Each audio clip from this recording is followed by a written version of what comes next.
Hello friends, welcome to my channel సెన్సీ క్యావాస్. So ఇవాళ అయితే మేము అనకాపల్లిలో ఉన్న నూకాలమ్మ తల్లి గుడికి వచ్చామన్నమాట. అసలు ఈ టెంపుల్ ఎంత పవర్ఫుల్లో తెలుసా గైస్.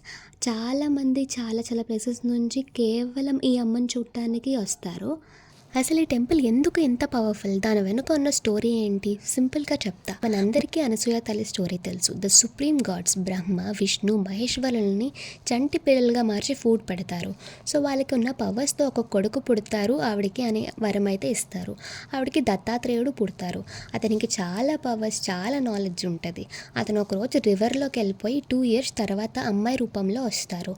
అతని శిష్యులు ఆ అమ్మాయిని కూడా డివైన్ ఎనర్జీతో చూస్తారు. అప్పుడు అంటారు, ఆ అమ్మాయి కూడా నా రూపమే, ఆవిడ పేరు అనగాదేవి అని. అనగా అంటే సంస్కృతంలో దుఃఖం, బాధ లేకుండా అని అర్థం. ఆవిడ పేరుతో ఆ ఊరు Anagapalli. Years passed on Anakapalli. Vijayanagara రాజులు ఈ అమ్మాయికి ఉన్న పవర్స్ గుర్తించి టెంపుల్ని బాగా డెవలప్ చేసి నూకాంబిక అని పెట్టారు. నూకాంబిక అంటే అన్నం పెట్టే అమ్మ. అప్పటి నుండి అందరూ ఈ టెంపుల్ని చాలా విధాలుగా నమ్ముతారు. వాళ్ళ కష్టాలని బాధలని తీరుస్తుంది అని. ఊరు అంతా అమ్మ కాపాడుతుందని చాలా గట్టిగా నమ్ముతారు. మేము వెళ్ళింది సాటర్డే కాబట్టి టెంపుల్ అంతా రష్గా లేదు. నేనైతే దర్శనం 2 times చేసుకున్నా. రష్ ఎక్కువ లేదు కాబట్టి నేను క్యూ లైన్స్ అమ్మని టెంపుల్ని క్యాప్చర్ చేయగలిగా. ఆల్సో మేము వెళ్ళినప్పుడు అయితే టెంపుల్ డోర్స్ అయితే క్లోజ్ చేశారు అమ్మకి ఆరతి ఇవ్వడానికి. అరౌండ్ 6 to 6:30 ఆ టైంకి మా ఫ్యామిలీతో కలిసి వెళ్ళా కాబట్టి మేమైతే బాగా దర్శనం చేసుకున్నాం.